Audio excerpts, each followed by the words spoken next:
बिस्मिल्लाहिर्रहमानिर्रहीम। Second year student, आज से हम सेकेंड ईयर फिज़िक्स में यूनिट नंबर 13 शुरू करते हैं, जिसका नाम है इलेक्ट्रोमैग्नेटिज़्म। अब सबसे पहले हम इस चैप्टर में डिस्कस करेंगे कि मैग्नेट है क्या। तो देखिए बच्चे, मैग्नेट क्या है। सबसे पहले हम मैग्नेट के बारे में डिस्कस करते हैं बच्चे, मैग्नेट क्या है। देखिए बच्चे, मैग्नेट जो है, the word magnet is derived from magnesia which was the old name of a western Turkey. अब वेस्टर्न टर्की में जो मैग्नेट है, ये वर्ड मैग्नीशिया से निकला है और ये एक टाउन का, एक कस्बे का नाम है। अब अगर हम देखें, मैग्नेट जो है एक्चुअली वो क्या है बच्चे, वो आयरन ऑक्साइड है, Fe2O3। अब नेचुरल मैग्नेट जो है वो हमारे पास इतना पावरफुल नहीं है। अगर हम कोई भी मैग्नेट ले ले और उसका हम बहुत टुकड़े करें तो इसका एक पोल होगा नॉर्थ और एक होगा साउथ। हम नॉर्थ को साउथ से और साउथ को नॉर्थ से जुदा नहीं कर सकते। मैग्नेट बच्चे हमेशा के लिए डाईपोल में होता है। मैग्नेट मोनोपोल में एग्जिस्ट नहीं है। तो मैग्नेट क्या है? मैग्नेट बच्चे एक्चुअली आयरन ऑक्साइड है। सो जो वर्ड मैग्नेट है ये मैग्नीशिया से निकला है और ये टर्की में एक टाउन का नाम है।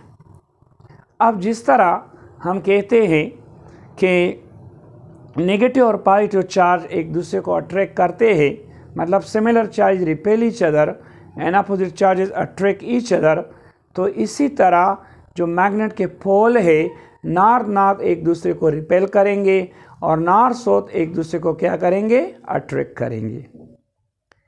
जिस ब्रांच में हम मैग्नेट को स्टडी करते हैं उसको हम कहते हैं मैग्नेट, इसको हम कहते हैं मैग्नेटिज्म। अब इसके बाद बच्चे, फॉर एग्जांपल इलेक्ट्रोमैग्नेट क्या है। अब इलेक्ट्रोमैग्नेट ये टेम्परेरी मैग्नेट होता है। मिसाल के तौर पे अगर हम एक वायर ले ले और उस वायर से करंट गुजारे तो वो इसके इर्द गिर्द बनाएगा क्या, मैग्नेटिक फील्ड। तो यहाँ पे जो मैग्नेट बना, इस मैग्नेट को हम कहेंगे इलेक्ट्रोमैग्नेट। और ये इलेक्ट्रोमैग्नेट टेम्परेरी होता है। जहाँ तक वायर में बच्चे करंट का फ्लो हो तो वहाँ पे क्या होगा, मैग्नेटिस होगा। अगर हम करंट के फ्लो को डिस्कनेक्ट करें तो मैग्नेटिसियत ख़त्म हो जाएगी। तो इलेक्ट्रोमैग्नेट बच्चे नेचुरल मैग्नेट से ज़्यादा क्या है, पावरफुल। अब जिस ब्रांच में हम इलेक्ट्रोमैग्नेट को स्टडी करते हैं, उसके कैरेक्टरिस्टिक्स और उसके बिहेवियर को, इसको हम कहते हैं इलेक्ट्रोमैग्नेटिज्म। अब यहाँ पे बच्चे एक और कंसेप्ट है, वो है कि what do you mean by electro, what do you mean by magnetic field. मतलब मैग्नेटिक फील्ड का मतलब क्या है।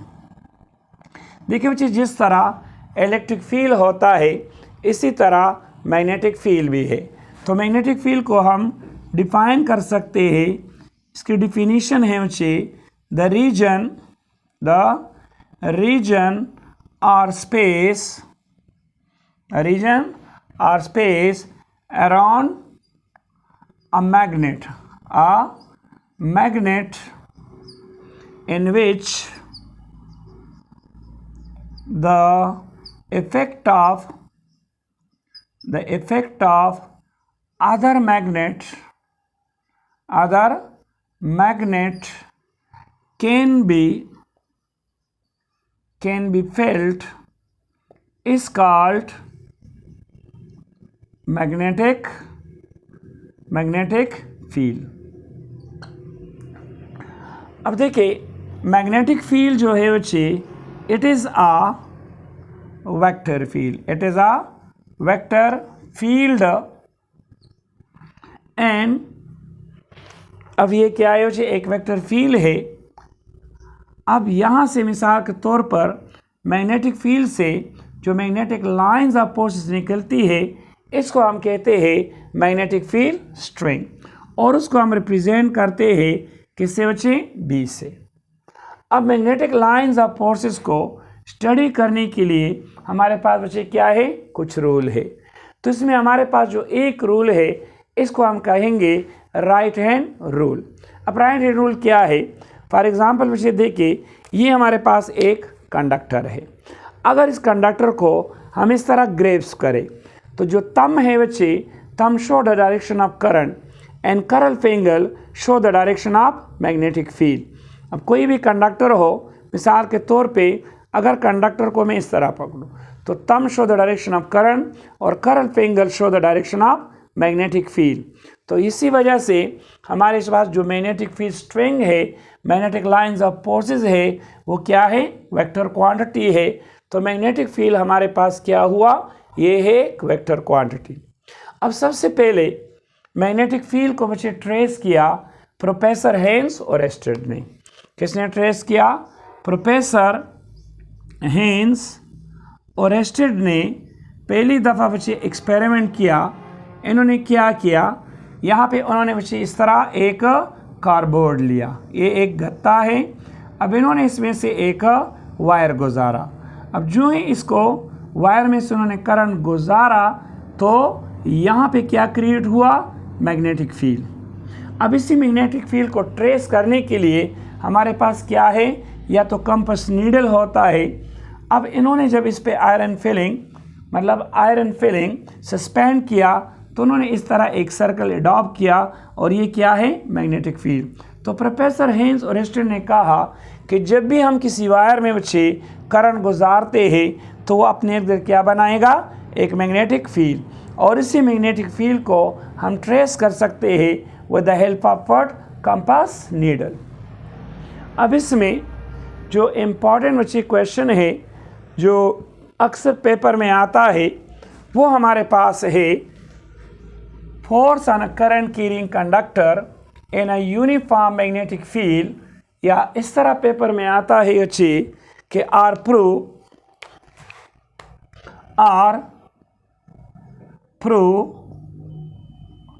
Magnetic force is equal to BIL sine theta. अब इसको प्रूव करने के लिए देखिए बच्चे, ये एक्सपेरिमेंटल है। अब प्रोफेसर हेन्स और एस्टेड ने एक्सपेरिमेंटली इसको प्रूव किया। इन्होंने बच्चे क्या किया? इन्होंने यहाँ पे इस तरह एक यू शेप मैग्नेट लिया। Suppose that is a U shape magnet. ये इसका नॉर्थ पोल है और इसका क्या है? South pole. अब इस नॉर्थ और साउथ पोल के दरमियान इन्होंने एक कंडक्टर लिया, लेकिन कंडक्टर इन्होंने किस तरह रखा? परपेंडिकुलर। फॉर एग्जांपल ये हमारे पास क्या है? एक कंडक्टर है, और उन्होंने ये कंडक्टर इसमें परपेंडिकुलर रखा। अब एक वायर उन्होंने यहाँ से निकाला, एक वायर बच्चे उन्होंने यहाँ से निकाला। अब वायर के साथ इन्होंने टच किया किसको? बैटरी को। फॉर एग्जांपल ये बैटरी का नेगेटिव पोल है और ये क्या है? पॉजिटिव। हमारे पास बैटरी है। तो जो ही उन्होंने वायर में से करंट गुजारा, यहाँ पे करंट बच्चे गुजारा, इस कंडक्टर का लेंथ क्या है? L है। तो करंट गुजरने से यहाँ पे क्या क्रिएट हुआ? Magnetic field. उसी मैग्नेटिक फील्ड का एक नॉर्थ पोल होगा और ये साउथ पोल होगा। अब इसकी जो मैग्नेटिक फील्ड स्ट्रिंग है वो क्या है? वो है B। तो एक्सपेरिमेंटली प्रोफेसर हेन्स और एस्टेड ने ये बात नतीजा अखज़ किया। तो इसका जो फर्स्ट एक्सपेरिमेंट पॉइंट था वो था कि जितना कंडक्टर का बच्चे लेंथ बड़ा होगा, ज़्यादा होगा, उतना ही मैग्नेटिक फोर्स ज़्यादा होगा। तो फर्स्ट बात एक्सपेरिमेंट उन्होंने प्रूव की कि magnetic force is directly proportional to the length of the conductor.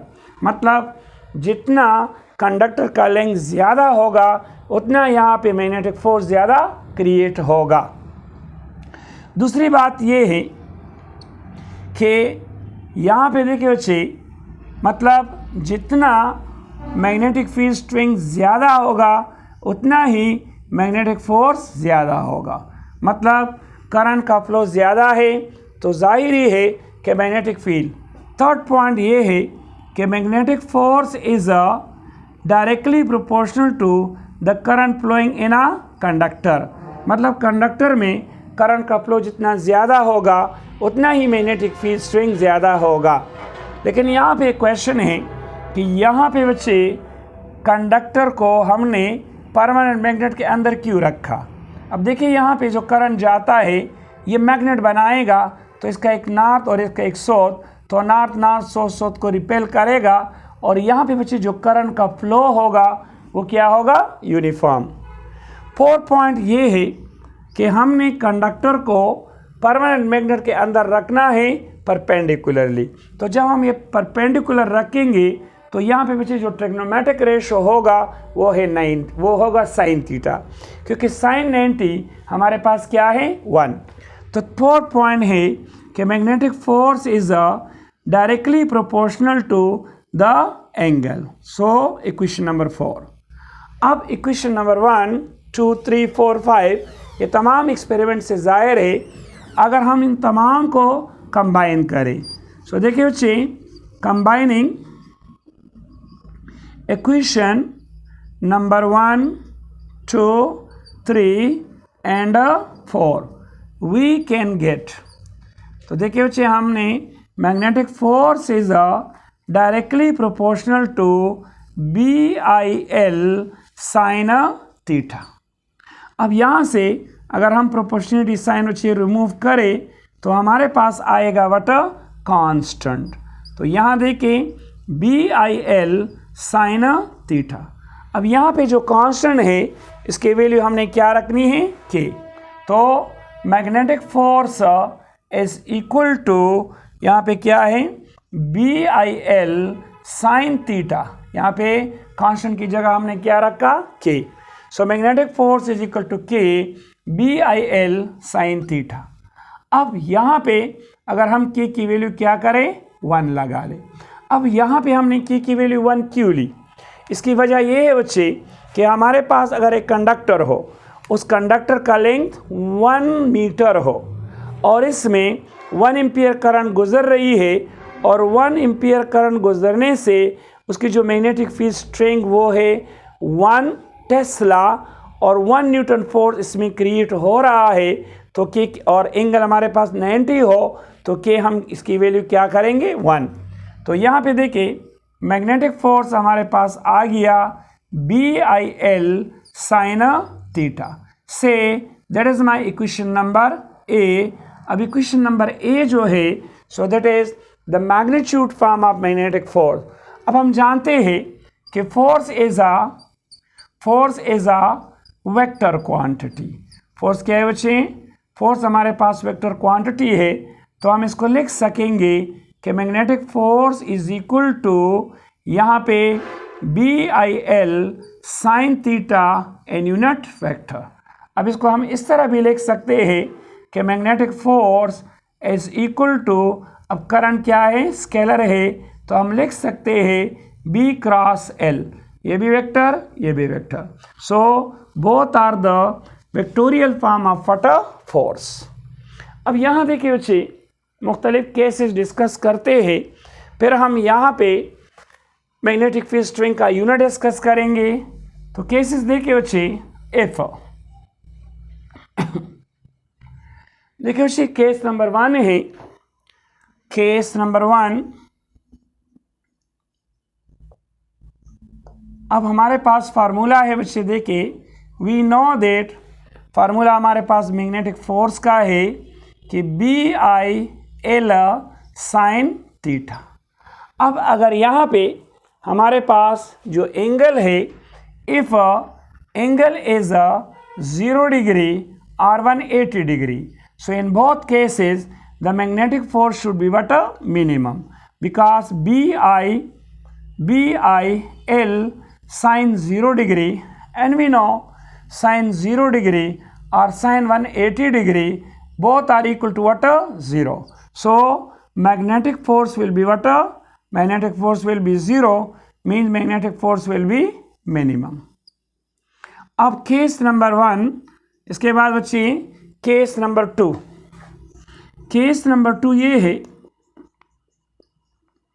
देखिए अब हमारे पास फार्मूला है, we know that again magnetic force is equal to BIL sine theta. अगर हम एंगल को 90 डिग्री रखें तो यहाँ पे हमारे पास जो मैग्नेटिक फोर्स होगा वो क्या है, BIL साइन 90 डिग्री। अब हम जानते हैं कि sine 90 degree is equal to how much, 1। तो magnetic force is equal to BIL। अब यहाँ पे ये शो कर रहा है कि the magnetic force will be what, maximum. मतलब if we keep the conductor perpendicular to the U shape magnet, in that time the magnetic force will be maximum. अब इस फार्मूले में अगर हम देखें तो magnetic force is equal to BIL। अब यहाँ पे जो B है, इस B को हम कहते हैं magnetic field strength, or in other word that is called magnetic induction. Remember in this formula here B is called magnetic field strength or magnetic induction। अब इसको बच्चे हम इस तरह डिफाइन कर सकते हैं, मैग्नेटिक फील्ड स्ट्रेंथ को, इसकी डिफिनीशन हम कर सकते हैं कि the strength of what, the strength of magnetic field, the strength of magnetic field is called magnetic induction। अब the unit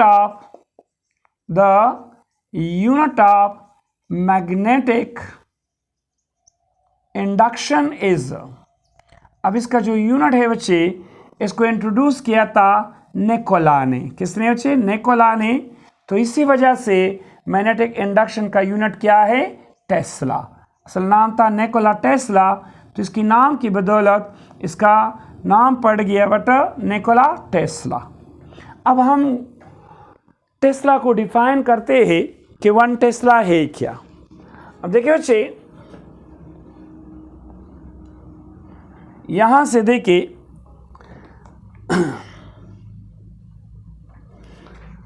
from definition mathematical form, force, magnetic force is equal to BI, what magnetic force is equal to BIL। अब अगर हम यहाँ पे देखें B is equal to F magnetic force divided by IL। अब इसका unit है Tesla. Force का यूनिट क्या है बच्चे, न्यूटन। करंट का यूनिट है एम्पियर और लेंथ का यूनिट क्या है, मीटर। अगर हम 1 टेस्ला को डिफाइन करें ना, तो that is 1 and 1। So remember 1 Tesla is defined as, 1 Tesla is defined as if 1 ampere current is flowing in a conductor